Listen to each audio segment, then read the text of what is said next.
flashback memories. What are your good memories and bad memories? Share them. Why not? Now, this is a memory I shared with two of my male friends, Jesse James and Anthony, nicknamed Ant, okay? We were hanging out with him in his room at Ant's place, okay? And we were smoking green, and I was feeling sick, and for some uncanny reason, I just didn't get up in time, didn't I? And I projectile vomited all over the place. And I was so embarrassed that I'm like, oh my God, I can't believe I just did. I'm so sorry. Look, just give me the cleaning, products and I'll clean it. And Anthony's like, no, I'll clean it. And then Jesse's like, no, I'll clean it. And then those two were getting into an argument of who was going to clean. I was just in shock. Jesse was adamant that he was going to clean up my spew. I was just in shock.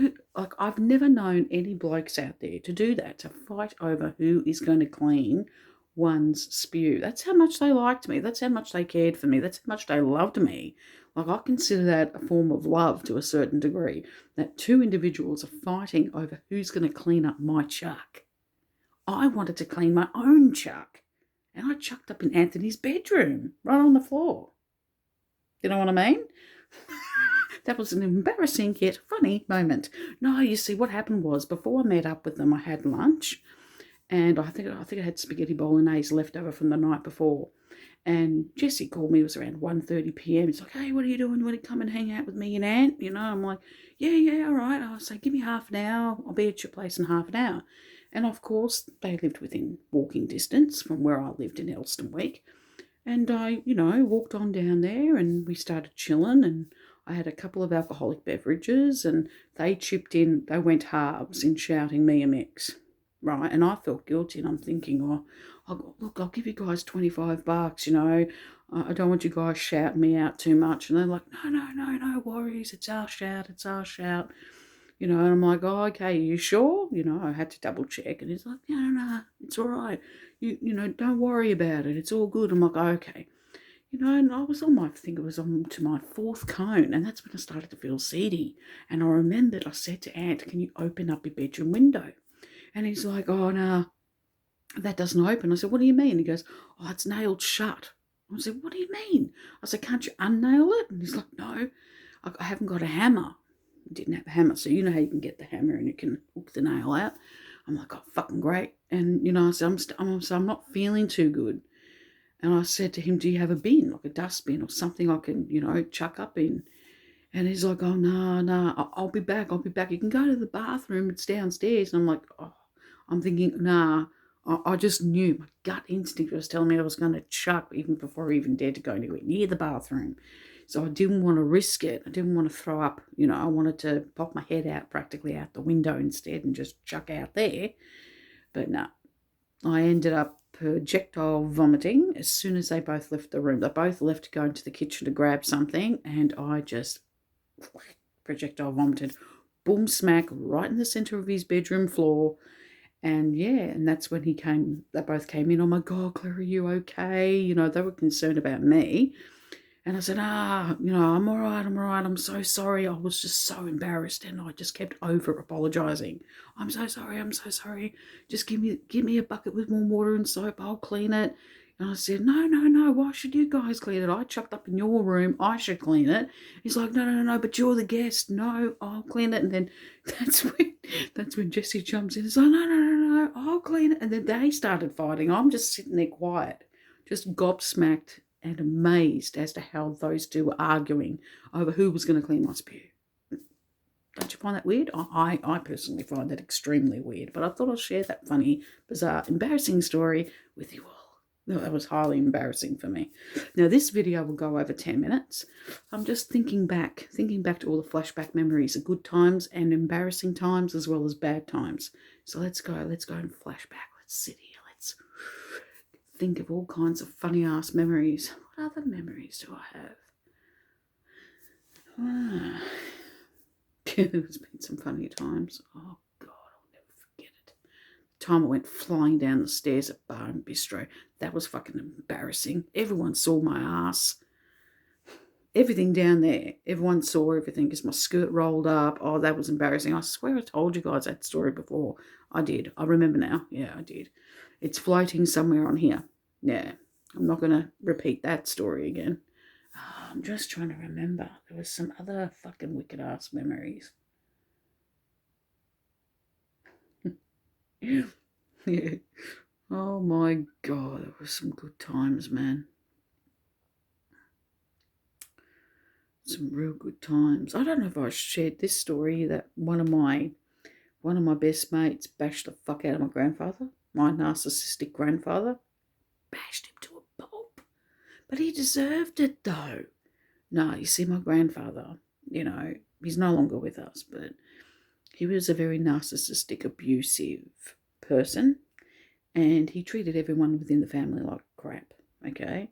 He's a compulsive liar, manipulator, narcissistic, he gets violent, he drinks, the whole 9 yards. And one time my friend decided to pop over to visit us and just to chill and, listen to music, have a yarn, smoke a bit of green. We're minding our own business. And of course he was jealous, wasn't he? Oh yeah, he was highly jealous. He wanted to start trouble, and he certainly did. We're minding our own business. He's getting jealous, wanted to butt in and, start his bullshit. He's like bashing on my dad's bedroom door. And at the time, my dad's bedroom door was locked because I had a lock on my own bedroom door as well. That's how cuckoo my grandfather was. And it was our fault. We shouldn't have moved in with my grandparents, but we moved in for my grandmother, not for him. We moved in for her benefit. Okay, because we were worried about, him, because we knew what he was like. And she just had a massive heart attack, and we moved in practically to help them out financially, to help them pay the bills, and to also help out with the housework and all that. And that's what we agreed to when we moved in. But in less than 2 weeks after we moved in, everything that they agreed on, they reneged. It was like a rug being pulled from underneath you. And sadly, we couldn't come up with the money to move out again immediately soon after, so we were stuck there. And, oh, God, just a whole lot of drama and fucking chaos. Batshit crazy kind of chaos and violence and the police coming and going. But this particular incident, he bashes violently on the door and he's like, hey, come in the kitchen, you made a fucking mess, clean up the fucking kitchen. And me, my dad and Charlene, my friend at the time, we all, looked at each other and what the fuck, I'm thinking, okay. And Charlene's like, oh, look, I'll come in and help you, make it quicker, So we go in the kitchen and here he is. He's sitting there greasing us off, huffing and puffing away on his fucking cigarette. And he's sitting there, giving us all the evil eye as we're quickly doing the dishes, cleaning up, And it wasn't much mess anyway, but he did it on purpose just to antagonise and annoy us, It wasn't really much mess. It was like, hardly nothing to really be fussing and worried about. But, that's his way of starting trouble. So, we're ignoring him, even though we could feel his eyes touching us. Fucking wacko. But yet still, we're quickly cleaning and everything. And my friend had a bottle of tomato sauce in one hand, and I've forgotten what else she had in the other hand. And she went to go and put it in the fridge in the kitchen. My grandfather just rudely turned around and said to her, that doesn't belong there, you stupid black bitch. Whoa. You should have seen the look on her face. She just let what he said to her go right over her head. Now, mind you, she is part Aboriginal, part Spanish, okay? So keep that in mind, people. And, she just let that go over her head, decided not to retaliate, not to say anything back, just to ignore him.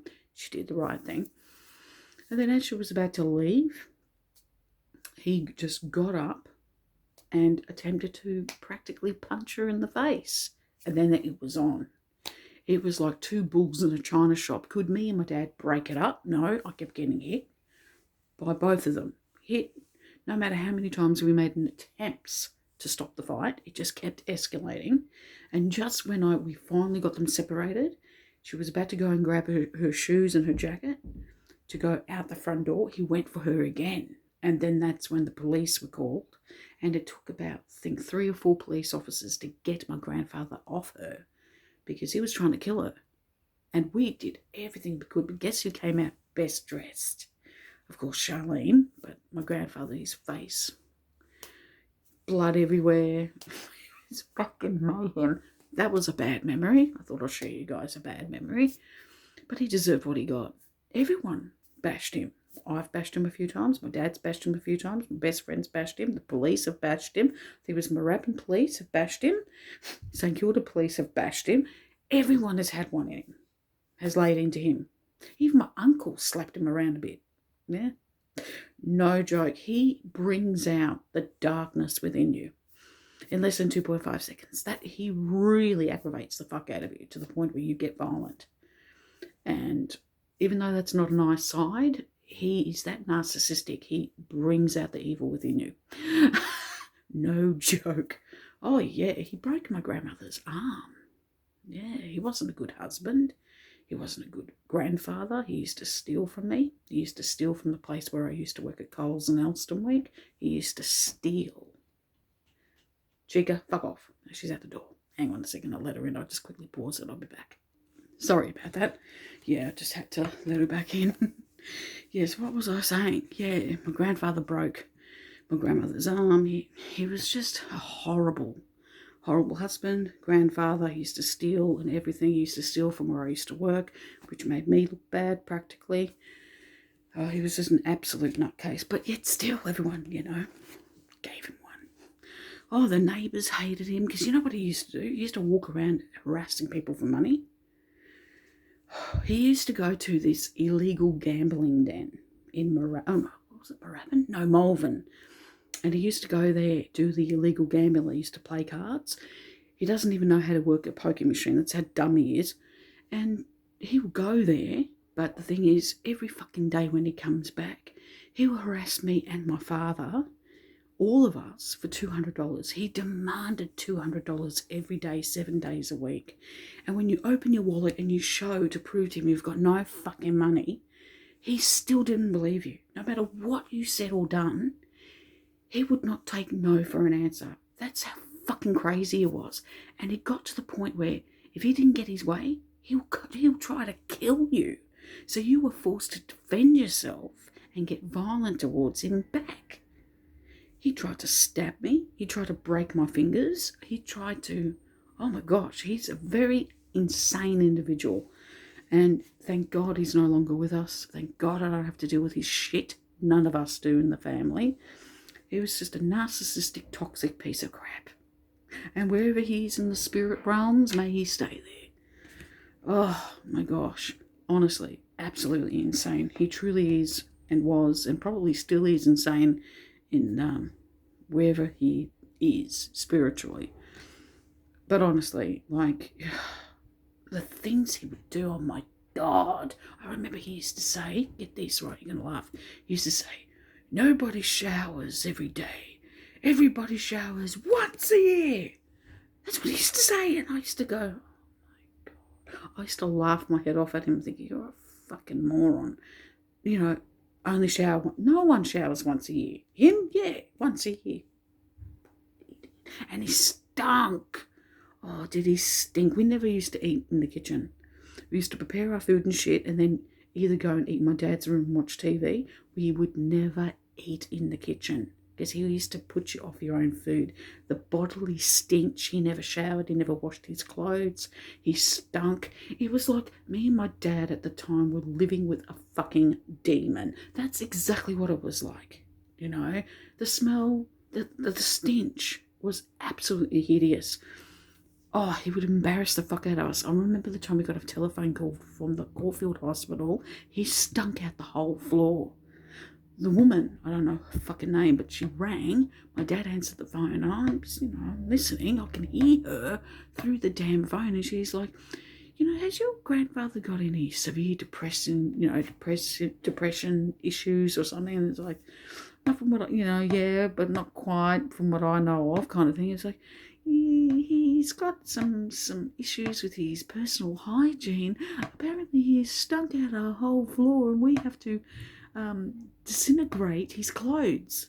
He stunk out the whole floor because he went into hospital. Get this, you're gonna laugh at what I'm gonna say. I'm not saying it in the correct order. Okay, we'll go forward a little bit here, go backwards, hang on. What ended up my grandfather going into hospital was he ate, and I did warn him, okay, he ate He ate off feta cheese that he left in the fridge on the plate with no Glad wrap, and it was sitting there for well over 2 weeks, and he ate it. And then in less than 3 days, he was in hospital with food poisoning. Now, while he was in there in less than 2 days, the nurse rang and they tried to discuss with him about his personal hygiene, but he wasn't talking. He was keeping quiet. He wasn't talking. So that's why they rang us to find out if he suffers from severe depression, and that's the reason why he doesn't shower and wash his clothes. You get what I'm saying? And because we've tried everything, we've just given up on him. Like me, my dad gave up on him. We tried to encourage him to shower every day. We tried to help him out by, washing his clothes. We've done everything we could. Nothing we ever did was ever good enough for this prick. We've tried everything to encourage him to do good. He just kept throwing it back in our face. I remember the time me and my dad spent over 5 hours doing the gardening, cleaning up the backyard, making it look beautiful. In less than 3 days, he got jealous, decides to get junk from God knows where, fill up the backyard full of junk, ruined our good work, our hard effort. And that's when me and my dad said, no, we're not going to do anything. We're not going to lift a finger here. What's the point? We only keep our areas that we use clean, which is our bedrooms, the bathroom, the kitchen area. We used to clean up after ourselves. We thought, no, why should we waste our time doing any of the housework and gardening when you get jealous and bitter about it and get back at us by messing it all up again? I'm not going to keep cleaning up after him. You know what I mean? I was just up to here with his bullshit, same with my dad, and we were just like, nah, we just pay our way living there, which we did. We made sure all the bills were paid. We got VCAT involved. My dad became, the state trustee of his account because he was a chronic gambler and he couldn't be trusted with money. So that's why my dad had to step in. And still then he wasn't satisfied. He had over, $250 each, no, $287.60 left over for himself every fortnight after he pays his share of the bills, food, cigarettes, alcohol. We used to get him his beer. He wasn't satisfied with that. He still demanded $200 every fucking day. Drove us fucking mad. I swear to God, you should have seen it. The amount of the police that come over the years when we were living there because of that idiot. Embarrassing. Utterly embarrassing. At all hours of the night, from 10 p.m. all the way to 4 in the morning. Multiple police. They've arrested him multiple times, bashed him multiple times.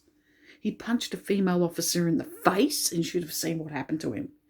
Never punch a female officer in the face. You will fucking cop it. That's St Kilda Police in particular. Never assault a fucking St Kilda police officer. They will give you hell. They gave him hell. They bashed him to a pulp. Well, he deserved what he got.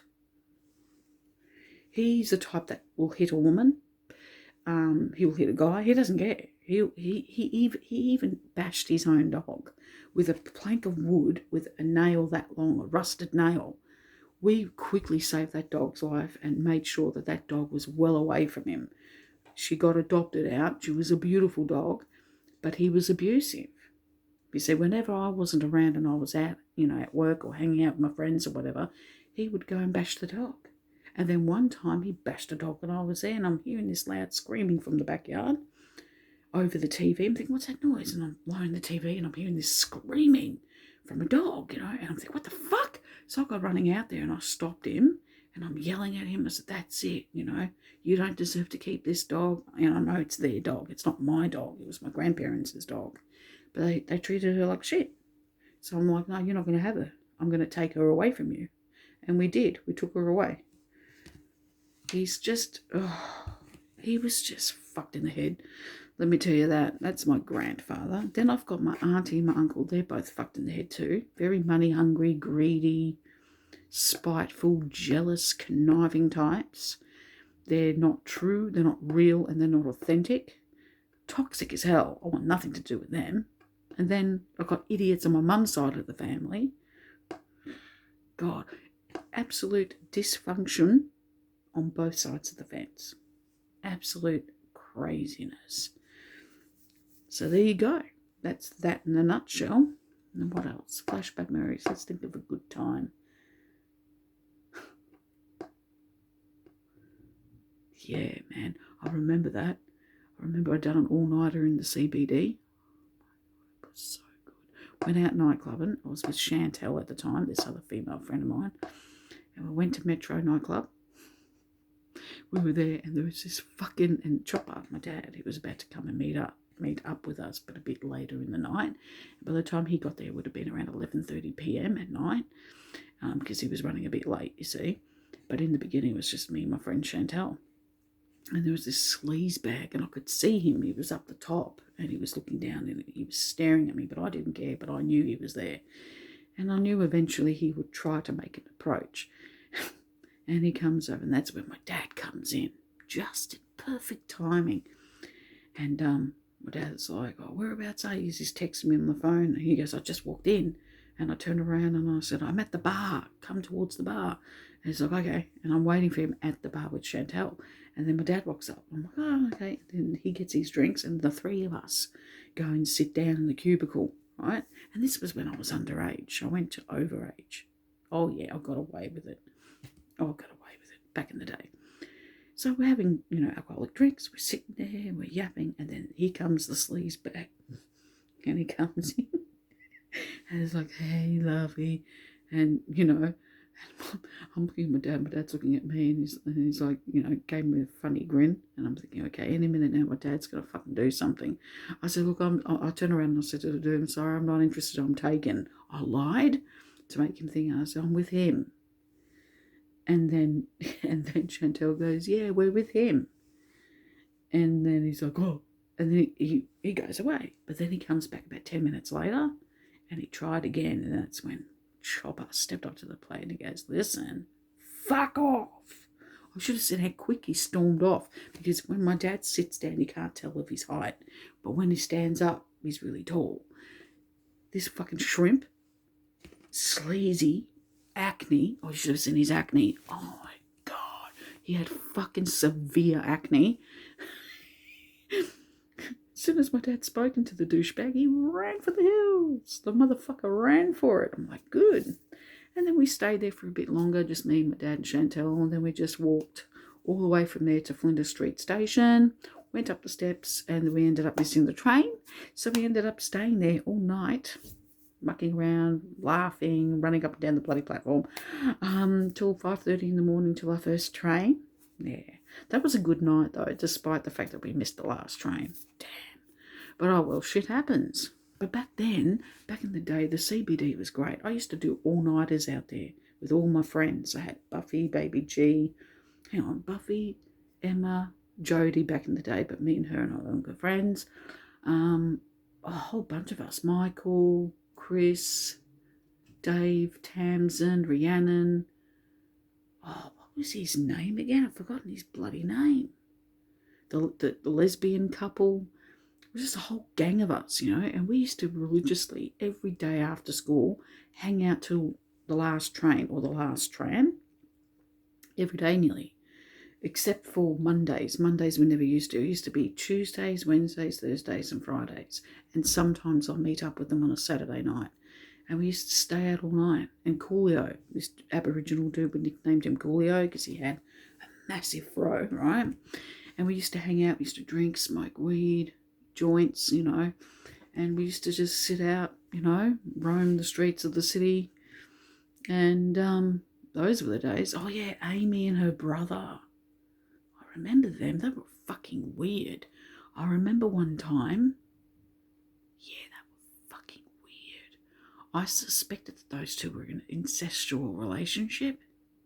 I wasn't the only one. It was me and Emma, right?